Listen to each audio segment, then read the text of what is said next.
যে শিক্ষার্থীরা রয়েছেন তারা কিন্তু ইতিমধ্যে দখল করে নিয়েছেন এবং তারা এখানে কাউকে অপ্রীতিকর ঘটনা বা বিশৃঙ্খলা তৈরি করতে দিচ্ছে না। তারা বলছেন যে এখানে আওয়ামী লীগের নেতাকর্মীরা, ছাত্রলীগের নেতাকর্মীরা এসে আসলে বিশৃঙ্খলা বা তৈরিতে সম্ভাবনা, সেই সম্ভাবনার দেখেছে তারা, যার কারণে কিন্তু তারা পাহারা দিচ্ছেন সেই কথা কিন্তু বলছে। একটু জানবো আসলে আজকে আপনাদের এখানে কি কারণে অবস্থা? আমাদের অবস্থান হচ্ছে যে আওয়ামী লীগ, ছাত্রলীগ, যুবলীগের বিরুদ্ধে আমরা জানি যে আজকে 32 নম্বর বাড়িতে তাদের অবস্থান কর্মসূচি ছিল, ওদেরকে আমরা প্রতিহত করার জন্য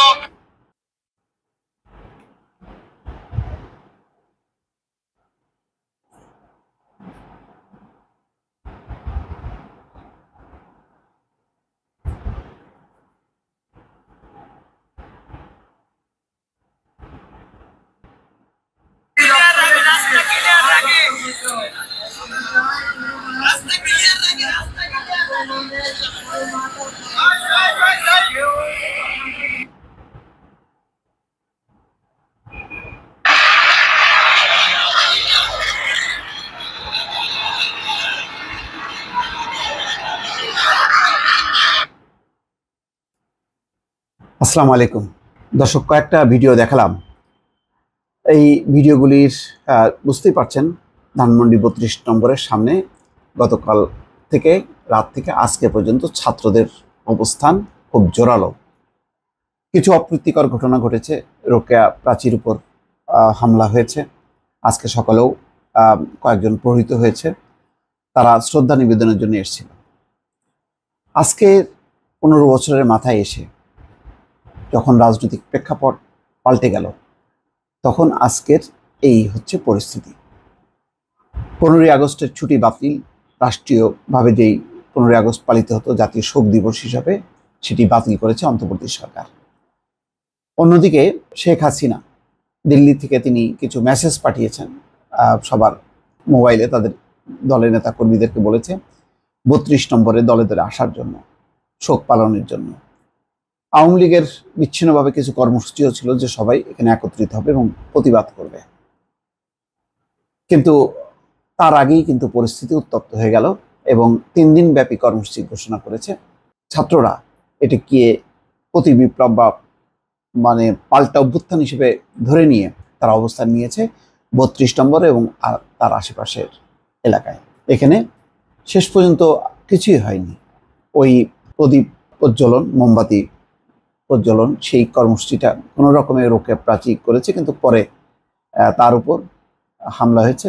আরও তার সাথে যে 20-30 জন ছিল তারা তাকে সরিয়ে নিয়ে গেছে এবং কম বেশি তারাও আহত হয়েছে। আমি বলতে চাচ্ছি যে আসলে এই যে এই পরিস্থিতির কাকে দায়ী করবে?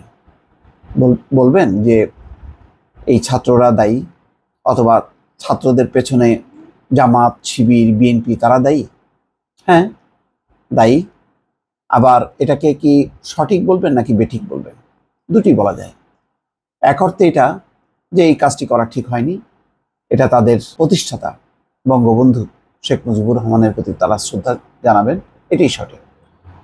আবার সঠিক না কেন, যে যেই গণঅভ্যুত্থানের মধ্য দিয়ে পতন হয়েছে সেই পতিত সরকারের কোনো কিছুই সহ্য না করার মধ্য দিয়ে একটা প্রতিবাদ, সেটাও আবার ন্যায্য। দুটি ঠিক। পুরো পরিস্থিতিটা তৈরি হয়েছে কিন্তু একটা রাজনৈতিক পরিস্থিতির মধ্য দিয়ে। সেটা কি? সেটা হলো স্বাভাবিকভাবে ক্ষমতা পরিবর্তনের কোনো উপায় ছিল না। এটা সবাই জানেন, আওয়ামী লীগের নেতারাও জানেন। যে অনেকেই বলেন যে শেখ হাসিনার মৃত্যু ছাড়া ক্ষমতার পরিবর্তন হবে না, অর্থাৎ এমন কিছু ঘটনা ঘটতে হবে যার মধ্য দিয়ে শেখ হাসিনার পতন ঘটবে।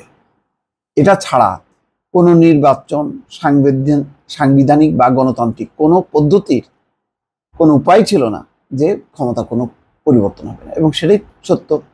তিনটা নির্বাচন, 14, 18 এবং 24, ন্যাক্কারজনক 3টা নির্বাচন।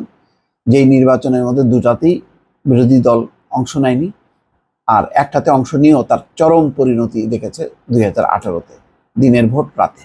24-এ হয়েছে আমিডামি নির্বাচন, আর 14-তে হয়েছে একতরফা নির্বাচন।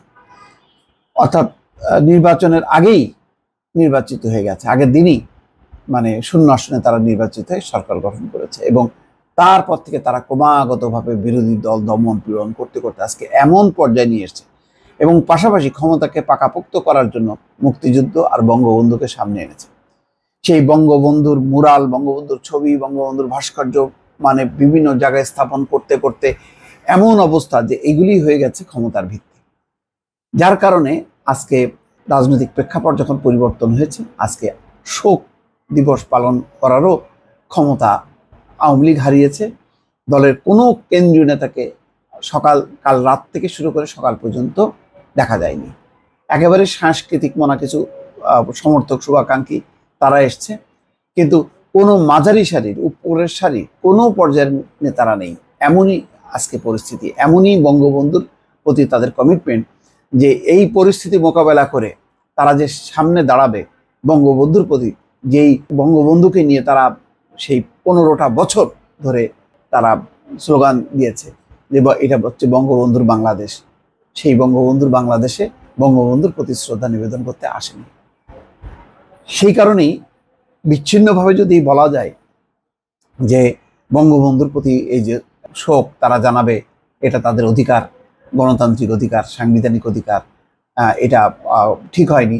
ঠিক, এটা ঠিক, কিন্তু বোঝা দরকার যে এই যে ঠিক না, এটা পেছনের কারণটা কি?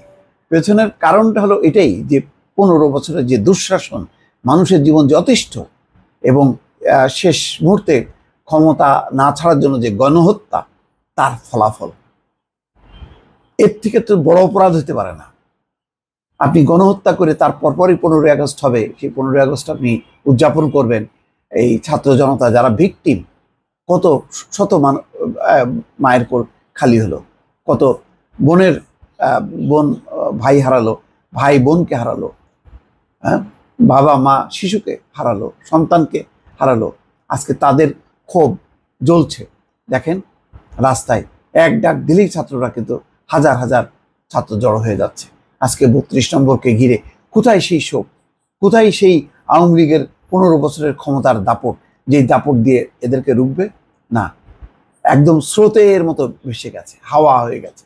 ছাত্রলীগের যে দাপট, পুরো শিক্ষা প্রতিষ্ঠান জিম্মি করে রাখা, আজকে একটা ছাত্রলীগের মিছিল নেই, একটা যুবলীগের সেই অহংকার দম্ভ করা, সেই পরশের বক্তব্য কোথায়, ফজলে নূর তাপসের বক্তব্য কোথায়, কোথায় তারা, কোথায় সেই ইসমাইল হোসেন সম্রাট, তাদের গর্জন কোথায়?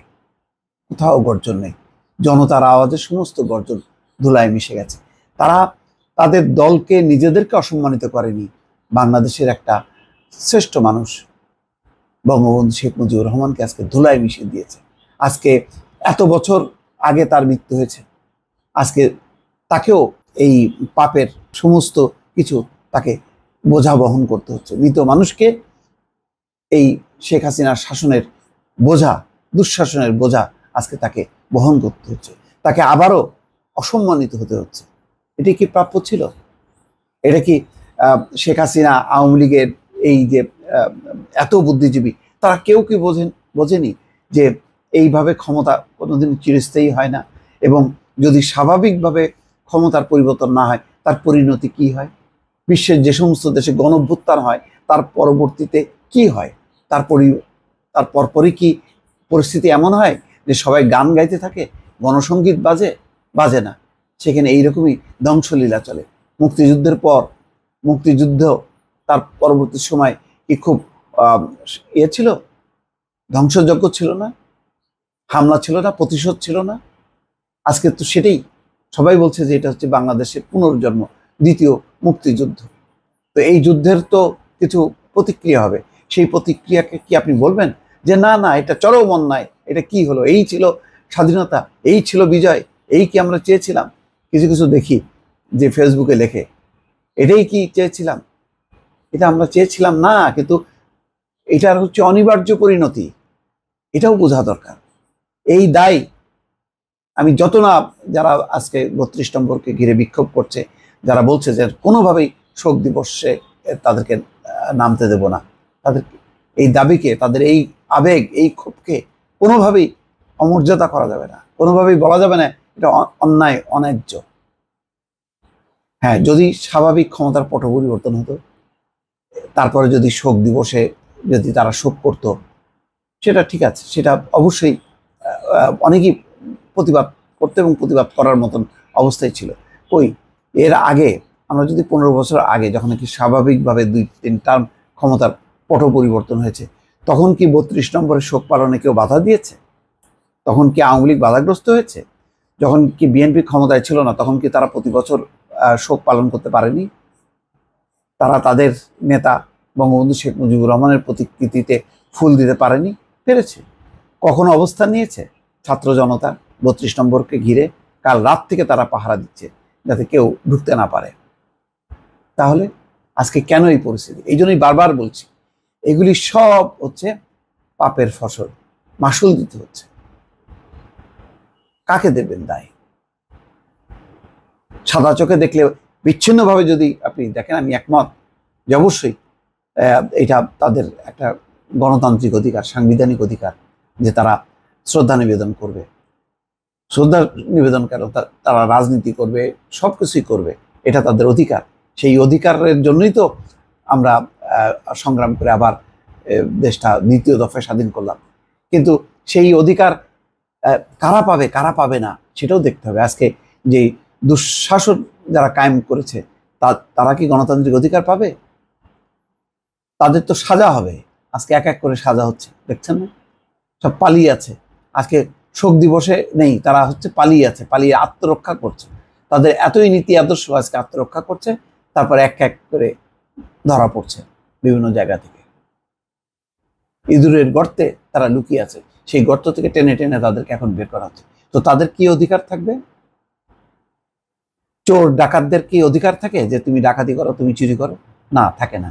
আজকে এই দুঃশাসনের যারা এই নেতৃত্ব দিয়েছে, যারা জড়িত থেকেছে, মানুষের উপর অন্যায় অত্যাচার জুলুম করেছে, মানুষ হত্যা করেছে, তাদের কিসের অধিকার? তাদের অধিকার একটাই, যে তারা হচ্ছে বিচারের সম্মুখীন হবে। আজকে সেটাই ক্ষোভের বহিঃপ্রকাশ। আমি আবারও বলছি যে বঙ্গবন্ধু শেখ মুজিবুর রহমানের প্রতি শ্রদ্ধা নিবেদন করা এটা অবশ্যই সহজাত, এটা হয় উচিত, এটা ছিল। কিন্তু আওয়ামী লীগের দুঃশাসনের কারণে তারাই আজকে পুরো পরিস্থিতিটা শেষ করে দিয়েছে, নস্যাৎ করেছে। আরও ফলাফল আছে সামনে, হয়তো আমরা সেটা দেখব।